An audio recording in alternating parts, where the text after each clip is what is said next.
எங்க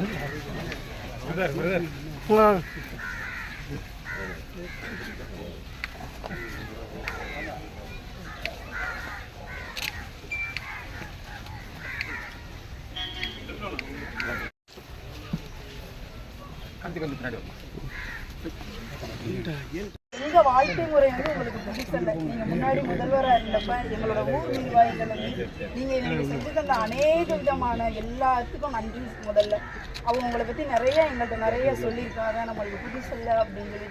ஆனால் எங்களோட வாழ்க்கை நிலை வந்து உங்களுக்கு வந்து இன்னைக்கு வந்து எங்களோட வாழ்க்கை தரம் உயரணும்னு சொன்னாலே பிள்ளைங்க படிக்க வேண்டியது, இன்ஜினியரிங் படிக்க வேண்டியது இருக்கு. இப்போ நாங்கள் வந்து அந்த நான் பிள்ளைங்களுக்கு ஃபீஸ் கட்டணும்னா 2 லட்சம் இருக்கு. இது பேங்க்ல போய் லோன் எடுக்கணும்னா எங்களை அவங்க பெருசாகவே எண்ணுறது இல்லை. எங்களோட சர்டிஃபிகேட்டை பார்த்தாவே தூக்கி வச்சிடுறது. அப்போ லோன் கொடுக்குறதே கட்டாவே. நாங்கள் போய்கிட்டு இருக்கும் போது எங்களுக்கு 2 போட்டையும் பிடிச்சி, வீட்டில் இருக்கிற தம்பிமாரை பிடிச்சி, அக்கா மாப்பிள்ளையை பிடிச்சி, எல்லாரையும் பிடிச்சி வச்சா அடுத்த நிலைமைக்கான உழைப்புக்கே ஒன்றும் இல்லை, அடுத்த சாப்பாட்டுக்கு வழி இல்லை. அப்படி இருக்க தருணத்தில் நாங்கள் ஒன்றுமே எங்களால் பண்ண முடியாது. நீங்கள் முதல்ல எங்களுக்கு வந்து நீங்கள் இந்த போட்டையும் எங்கள் பிடிவெட்ட மீனவர்களையும் நீங்கள் சேர்க்கணும். அதே மாதிரி எங்கள் சமூகத்தில் இருக்கக்கூடிய ஒரு குடும்ப பிரச்சனை, எங்கள் சமூக பிரச்சனையை எங்களுக்கு வந்தது அவங்களுக்கு வந்தது நாங்கள் பார்க்கவே மாட்டோம். எங்கள் சமூகம்னா நாங்கள் எல்லாருமே ஒரே குடும்பம் தான்.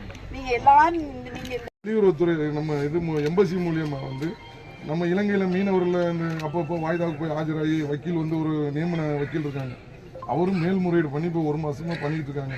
ஆனால் மீனவர்கள் விடுதலை இல்லை. இப்போ வருகின்ற 20 நாளைக்கு வந்து 2 மாத சிறை தண்டனை போடுறாங்க. அதனால எல்லாருமே பயப்படுறாங்க. நாளைக்கு வாய்தாவில் வந்து நீங்கள் ஐயா மனசு வச்சேன்னா நீங்கள் மேலே டெல்லி வரை பேசி இந்த வாய்தாவில் வந்து மீனவர்களை முதற்கட்டமாக கூட அவங்கள்ட்ட அந்த கோரிக்கை வச்சாங்க, எங்கள் மீனவர்களை படகை விடுதலை பண்ணிட்டாங்க. இது போக மத்திய அரசாங்கம் வந்து எங்களுக்கு வந்து இழப்பீடு தராங்க. ஏன்னா இன்னும் ஒரு நாட்டில் மூலிகை படகுகளுக்கு கடந்த காலங்களில் 20 லட்ச ரூபா இழப்பீடுலாம் கொடுத்தாங்க. அப்போ இப்போ வந்து 5 லட்ச ரூபாய்ன்னு சொல்கிறது ரொம்ப ரொம்ப சொற்ப தொகையாக இருக்குது. அப்போ வந்து 20 லட்ச ரூபா கொடுக்கும்போது ஒரு படகு 2 லட்ச ரூபா 3 லட்ச ரூபா படகு தான். இன்றைக்கி 40 லட்சம் 50 லட்ச ரூபா படகுக்கு 5 லட்ச ரூபாய்ன்னு சொல்கிறது ரொம்ப ரொம்ப கம்மி தான். நீங்கள் மத்திய அரசு இழந்தவங்களுக்கு மத்திய அரசோட இழப்பீடும் வந்து நீங்க கண்டிப்பா இலங்கை கடற்படையினால பாதிக்கப்பட்டவங்களுக்கு மறுவாழ்வு திட்டம் சொல்ற மாதிரி நம்ம நிதி ஒதுக்கீடு ஈஸியா பண்ணலாம். நீங்க முன்னாடியே சொல்லிருக்கலாம்னு சொல்றாங்க. இப்போ நாங்கள் சொல்லி 3 மாசத்துக்கு மேலே எந்த ஒரு இதுவும் எங்களுக்கு நாங்களும் பார்க்காத.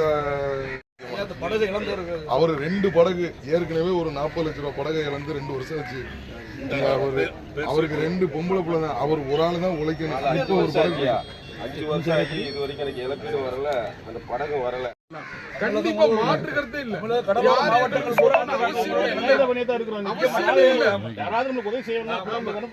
யாரு மத்த கட்சி அந்த உதவி செஞ்சவங்க நாங்க மறக்க முடியாத ஒரு அடிப்படையில எங்களுடைய வெளிப்பாடை வந்து நீங்க தேர்தல் காலத்துல பாத்துக்கலாம்.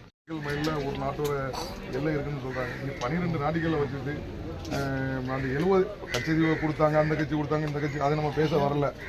அவங்க ஏதோ கொடுத்துட்டாங்க. அப்ப மீனவர்கள் கம்மியா இருந்தாங்க, இப்ப மீனவர்கள் அதிகம். அவங்க தண்டனை எங்க போய் வாங்கி கொடுப்பாங்க? அது அப்படி பேசக்கூடாது. தண்டனை போட்டுறாமையா விடுவிச்சு கொடுங்கன்னு சொல்லுங்க.